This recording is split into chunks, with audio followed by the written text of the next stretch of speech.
Hello बच्चों, हमारी ये जो वीडियो है वो चैप्टर नंबर 12 यानी विद्युत मतलब जिसे हम इंग्लिश में इलेक्ट्रिसिटी बोलते हैं उस पे है। तो हम लोग जो आज पढ़ेंगे उसमें होगा सिर्फ और सिर्फ करंट के बारे में हम लोग पढ़ेंगे। तो करंट से पहले हम लोग जान लेते हैं कि आवेश क्या होता है। आवेश परमाणु का एक मूल कण होता है। यह धनात्मक भी हो सकता है और ऋणात्मक भी, मतलब कि कोई भी ऐसा पार्टिकल जो कि चार्ज रखता है, या फिर मैं बोल सकती हूँ कि जो आवेश होता है उसको इंग्लिश में जो है हम लोग चार्ज ही बोलते हैं। क्या बोलते हैं बेटा? चार्ज बोलते हैं। और ये जो चार्ज होता है इसका सिंबल होता है कैपिटल क्यू। इसको स्मॉल क्यू से भी कर सकते हैं नोट, और कैपिटल क्यू से भी कर सकते हैं, ये आपकी चॉइस है। लेकिन जो बुक में दिया हुआ है वो कैपिटल क्यू है, तो हम लोग कैपिटल क्यू ही फॉलो करेंगे। अब जैसे कि मैंने आप लोगों को पहले भी बताया था कि कोई भी परमाणु, मान लो कि सोडियम है तो इसकी जो इलेक्ट्रॉनिक कॉन्फ़िगरेशन होती है बेटा वो होती है 11, मतलब 281। अब क्योंकि इसको एक स्टेबल नोबल गैस कॉन्फ़िगरेशन चाहिए, नोबल गैस विन्यास चाहिए, तो ये क्या करता है, जिससे कि इसके आउटर मोस्ट शेल में 8 इलेक्ट्रॉन्स पूरे हो सके और ये स्टेबलाइज हो सके, ये अपना लास्ट का इलेक्ट्रॉन देने में रुचि रखता है क्योंकि ये 4 से कम है। ठीक है, तो ये आ जाएगा 28, और इस पे से क्योंकि एक इलेक्ट्रॉन जा चुका है तो इसीलिए इस पर पॉजिटिव चार्ज आ जाता है। तो ये जो पॉजिटिव चार्ज है ये मुझे दर्शा रहा है आवेश। ठीक है, तो यही होता है चार्ज। और मतलब अब आपका जो परमाणु है वो स्टेबलाइज नहीं रहा, उस पर कुछ चार्ज आ गया है। ठीक है, जैसे कि फ्लोरीन मान लो 9 होता है उसका इलेक्ट्रॉनिक विन्यास, इसको इलेक्ट्रॉनिक विन्यास को तोड़ोगे तो आएगा 2 7, क्योंकि 4 से ज़्यादा है तो ये एक इलेक्ट्रॉन लेने में रुचि रखेगा, और इसी वजह से फ्लोरीन पर नेगेटिव चार्ज आ जाता है। तो नेगेटिव चार्ज आना मतलब इलेक्ट्रॉन का आना या इलेक्ट्रॉन का जाना। इलेक्ट्रॉन जाएगा तो नंबर ऑफ़ प्रोटॉन की जो संख्या है हमारे न्यूक्लियस में, नाभिक में, वो ज़्यादा हो जाएगी। तो यही प्रोटॉन जो है वो अपना चार्ज शो करेगा, और पॉजिटिव इसीलिए लगाया हुआ है क्योंकि अब प्रोटॉन की संख्या ज़्यादा हो गई है और एक इलेक्ट्रॉन निकल चुका है। अब 10 इलेक्ट्रॉन रह गए हैं और 11 प्रोटॉन। तो ये जो एक एक्स्ट्रा प्रोटॉन होगा यही जो एटम है उसमें चार्ज क्रिएट करेगा, विच इज़ ऑल्सो कॉल्ड आवेश। सेम इसी तरीके से फ्लोरीन में जब इसने एक स्टेबल इलेक्ट्रॉनिक कॉन्फ़िगरेशन लेने की कोशिश की तो उसमें उसने एक इलेक्ट्रॉन लिया। अब एक इलेक्ट्रॉन लिया, इसका मतलब अब इसमें टोटल इलेक्ट्रॉन तो हो गए हैं 10, लेकिन प्रोटॉन थे हमारे 9। तो 9 प्रोटॉन ने 9 इलेक्ट्रॉन को तो स्टेबलाइज कर दिया, लेकिन जो एक एक्स्ट्रा इलेक्ट्रॉन है वो ही हमारा चार्ज क्रिएट कर रहा है, जिसकी वजह से यहाँ पे नेगेटिव आया।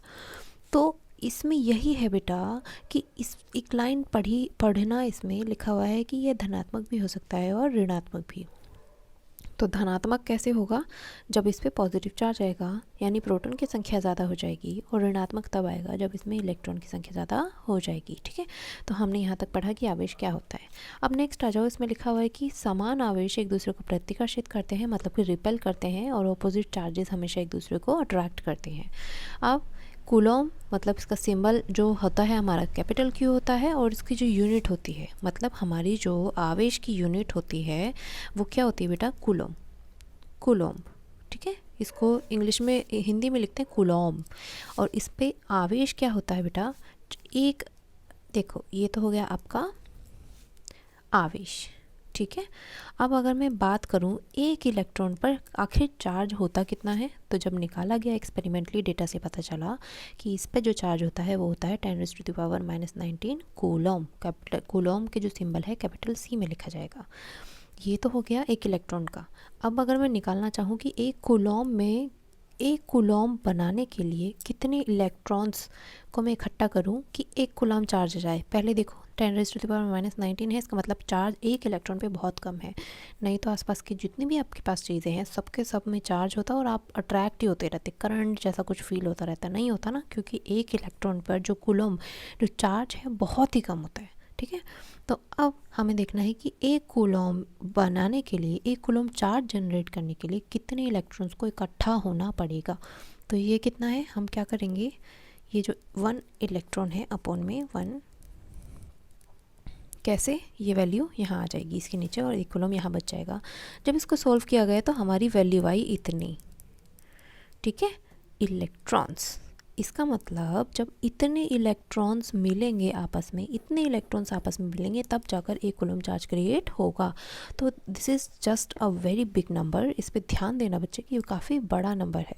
ठीक है, अब इसके बाद आ जाओ, हम लोगों ने एक कूलॉम का चार्ज निकाल लिया। अब हम लोगों को एक ऐसा फॉर्मूला चाहिए जिससे कि मैं नंबर ऑफ़ इलेक्ट्रॉन्स मुझे कितने भी दे दें, मैं उससे चार्ज, टोटल चार्ज निकाल सकूं। तो उसका फॉर्मूला होता है बेटा, हमारा जो फॉर्मूला होता है वो होता है Q is equals to NE, जिसमें E माने चार्ज ऑफ इलेक्ट्रॉन, मतलब चार्ज ऑफ इलेक्ट्रॉन जितना हमें पता है फिक्स है वो चार्ज, जितना टोटल चार्ज निकलेगा मेरा, नंबर ऑफ़ इलेक्ट्रॉन्स का चार्ज हो गया, इलेक्ट्रॉन का पता है, ये हो जाएगा हमारा नंबर ऑफ़ इलेक्ट्रॉन। ये E होता है चार्ज ऑफ इलेक्ट्रॉन, और ये Q निकल के आ जाएगा कि इतने नंबर ऑफ़ इलेक्ट्रॉन्स पे कितना चार्ज है। ठीक है, ये ऐसे मान लो कि जैसे कि मैं रुपीज़ निकाल रही हूँ, टोटल पैसे निकाल रही हूँ, टोटल रुपीज़ निकाल रही हूँ, और आपने कुछ पेंसिल्स खरीदी हैं N, नंबर ऑफ़ पेंसिल्स मुझे नहीं पता, लेकिन पेंसिल का रेट मुझे पता है, हर पेंसिल 2 रुपये की है, और आपको टोटल प्राइस निकालना है। तो मान लो कि आप लोगों को अगर 3 पेंसिल खरीदनी है तो n की जगह पे 3 रख दोगे, और 2, 3 दूनी 6 रुपये की हो गई।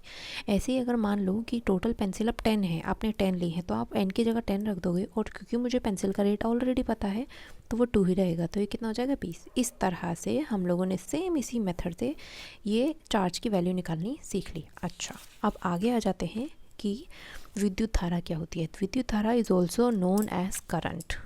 ठीक है, जो बच्चे हिंदी में इंग्लिश में देखते हैं वो ये भी देख सकते हैं rate of flow of charge. ठीक है, जहाँ पे वर्ड आ जाए आपका रेट वर्ड से ही समझ जाना कि यहाँ पर टाइम की भी बात हो रही है। करंट का सबसे पहला जो सिंबल होता है बेटा वो होता है आई। इसमें जो रेट की बात हो रही है तो टाइम की बात हो रही है, और जो टाइम का सिंबल होता है वो होता है स्मॉल टी। कैपिटल टी अक्सर टेम्परेचर के लिए डिनोट किया जाता है, कैपिटल टी।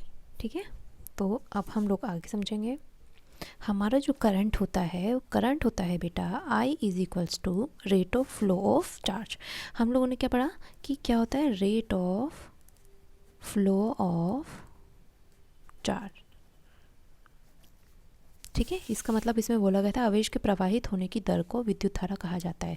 मान लो कि ये एक वायर है, यहाँ से लेकर ऐसे, और वो काफ़ी लंबी जा रही है, हमें नहीं पता कहाँ तक है, हमें नहीं पता। तो इस वायर में चार्ज कितना, 1 कूलॉम चार्ज, जब पर सेकंड में 1 कूलॉम चार्ज पर सेकंड फ्लो कर जाएगा। सब फिर से सुनना, अगर 1 सेकंड में 1 कूलॉम चार्ज मेरा फ्लो कर गया, वही मेरा क्या करेगा, 1 एम्पियर करंट जनरेट करेगा। ठीक है, अब इसको और डिटेल में समझते हैं। सबसे पहली बात तो करंट क्या था, rate of flow of charges का मतलब इलेक्ट्रॉन। देखो चार्ज की बात होगी तो समझ जाना हम लोग इलेक्ट्रॉन की बात कर रहे हैं, हम लोग यहाँ पे प्रोटॉन की बात नहीं करेंगे, इलेक्ट्रॉन की बात करेंगे, क्योंकि आपको भी पता है कि नाभिक में प्रोटॉन है, तो प्रोटॉन कैसे मूव करेगा, मूव तो इलेक्ट्रॉन करेगा क्योंकि लूजली बाउंड होता है। ठीक है, तो इलेक्ट्रॉन मूव करेगा, इसीलिए हम लोग जब भी करंट की बात करते हैं तो हम चार्ज की फॉर्म में इलेक्ट्रॉन की ही बात करेंगे, करंट की जब भी बात होगी, इलेक्ट्रिसिटी की जब भी बात होगी। ठीक है, तो अब हम लोगों को ये समझना है कि जब भी इलेक्ट्रॉन मूव करेगा या फिर फ्लो करेगा एक जगह से दूसरी जगह जब जाएगा, तो वही रीज़न बन जाएगा मेरा करंट जनरेट करने का। ठीक है, मतलब कि जब जब इलेक्ट्रॉन करंट तभी जनरेट होगा जब इलेक्ट्रॉन फ्लो करेगा। ठीक है, अब आ जाओ, आपका जो आई मतलब जो करंट होता है उसकी एसआई यूनिट होती है एम्पियर, और एम्पियर को स्मॉल सिंबल में जो लिखते हैं वो कैपिटल ए लिखते हैं। तो इसीलिए अगर मेरे को डिफ़ाइन करना हो एसआई मात्रक को, इस एसआई मात्रक को अगर मुझे डिफ़ाइन करना हो, ये बहुत इंपॉर्टेंट है, ये क्वेश्चन बहुत बार रिपीट होता है, मेरे ख्याल से 1-1, 2-2 नंबर में हमेशा रिपीट होता है। तो सबसे पहले तो हम लोगों को फॉर्मूला जान लेना है होता क्या है, जैसा कि हम लोग डेफिनेशन दी गई है हम उसी से ही डिडक्ट करेंगे। जैसा कि इसमें लिखा है आवेश के प्रवाहित होने की दर को विद्युत धारा कहते हैं। तो आवेश के प्रवाहित होना, आवेश माने चार्ज, क्यू से डिनोट करते हैं, प्रवाहित होने की दर को, दर मतलब टाइम की बात हो रही है तो टी। ठीक है, तो इसका मतलब अगर मैं एसआई यूनिट में इसको डिफाइन करना चाहूँ तो आई मतलब इसकी एसआई यूनिट क्या होती है, करंट की ए एम्पियर, चार्ज की होती है कूलॉम, और टाइम जो मेरा टाइम है उसकी होती है सेकेंड। ठीक है, तो अब हम लोग बोल सकते हैं कि 1 एम्पियर करंट कब जनरेट होगा, 1 एम्पियर करंट जब 1 कूलॉम चार्ज 1 सेकेंड में 1 कूलॉम चार्ज प्रवाहित हो जाएगा, प्रवाहित होगा, तब 1 एम्पियर करंट जनरेट होगा। ठीक है, प्रोड्यूस होगा, जनरेट होगा, ये इसकी डेफिनेशन हो गई। अब आ जाओ आगे। करंट बस इतना ही है बेटा, इसका फॉर्मूला आप लोगों को याद होना चाहिए। पहला फॉर्मूला हम लोगों ने पढ़ा था charge upon is equals to N E. अब हमने करंट का फॉर्मूला पढ़ा है। अब आगे आ जाओ। जो करंट होता है विथ किससे इसको मेजर किया जाता है? करंट को मेजर किया जाता है एमीटर से। एमीटर द्वारा मापा जाता है। अब इसकी कुछ प्रॉपर्टीज़ पढ़ लेते हैं कि एमीटर की प्रॉपर्टीज़ होती क्या है। सबसे पहली बात, इसका सिंबल ये है ए, गोला, एक साइड पॉजिटिव एक साइड नेगेटिव। एमीटर का जो प्रतिरोध है बेटा वो कम होता है, इसको रट लो क्योंकि आगे जब हम पढ़ेंगे तब ये चीज़ें क्लियर हो जाएंगी। एमीटर का जो प्रतिरोध होता है वो बहुत कम होता है, जिसको इंग्लिश में रेजिस्टेंस भी बोलते हैं। हम हमेशा इसे श्रेणी क्रम में लगाते हैं। श्रेणी क्रम माने मान लो कि आपका एमीटर का प्रतिरोध कम होता है और इसको श्रेणी क्रम में लगाया जाता है। श्रेणी क्रम इस तरह से होगा बेटा, मान लो आपने एक सर्किट बनाया, ये वायर है, ये बैटरी हो गई और ये आपका बल्ब हो गया। बल्ब का सिंबल है बेटा। तो आप हमेशा एमीटर सीरीज़ में लगाओगे। सीरीज़ मतलब श्रेणी में, मतलब जैसे जैसे तार जाएगा तार के बीच में ही एमीटर लगा दोगे, एक साइड पॉजिटिव एक साइड नेगेटिव। ठीक है, ये इसमें बोला हुआ है। अब उसके बाद बहुत इंपॉर्टेंट बात है बेटा, लिखा है विद्युत धारा की दिशा इलेक्ट्रॉन के प्रवाहित होने की दिशा के विपरीत मानी जाती है। इसका मतलब मैं कह सकती हूँ कि अगर मेरा करंट, मान लो कि ये एक वायर है, पॉइंट हमने दिखा दिया, ये ऐसे ऐसे बहुत लंबा वायर है जिससे बैटरी भी लग रखी होगी। अगर इलेक्ट्रॉन इस दिशा में बह रहे हैं तो हमारा जो करंट है वो हमेशा ऑपोजिट दिशा में बहेगा। क्योंकि जब करंट की खोज हुई थी, जब करंट डिस्कवर नहीं सॉरी मतलब कि उसको बनाया गया था, तब हम लोगों को इन्वेंट किया गया था, तब मतलब करंट जिसने प्रोड्यूस किया था उस टाइम तक हमें ये नहीं पता था कि इलेक्ट्रॉन क्या चीज़ है, कैसा होता है। बस करंट हम लोगों को प्रोड्यूस करना आ गया था। तो उस टाइम पर जो माना गया, क्या माना गया कि जो धनावेश होता है, माने जो प्रोटॉन होता है, उसी की वजह से करंट फ्लो करता है। और ये बोला गया पहले ज़माने में, पुराने ज़माने में, जब तक इलेक्ट्रॉन का पता नहीं था, हमें ये बोला गया कि जिस दिशा में धनावेश होगा, बोले तो प्रोटॉन, जिस दिशा में धनावेश होगा उसी दिशा में करंट भी प्रोड्यूस होगा। ये बाद में क्लियर किया गया कि actually protons are not responsible for producing current but it is electron which flow in opposite direction। मतलब कि इलेक्ट्रॉन ही रिस्पॉन्सिबल होता है करंट जनरेट करने के लिए। बस आज की क्लास हम इतना ही पढ़ेंगे, कल हम लोग पढ़ेंगे वोल्टेज के बारे में। ठीक है।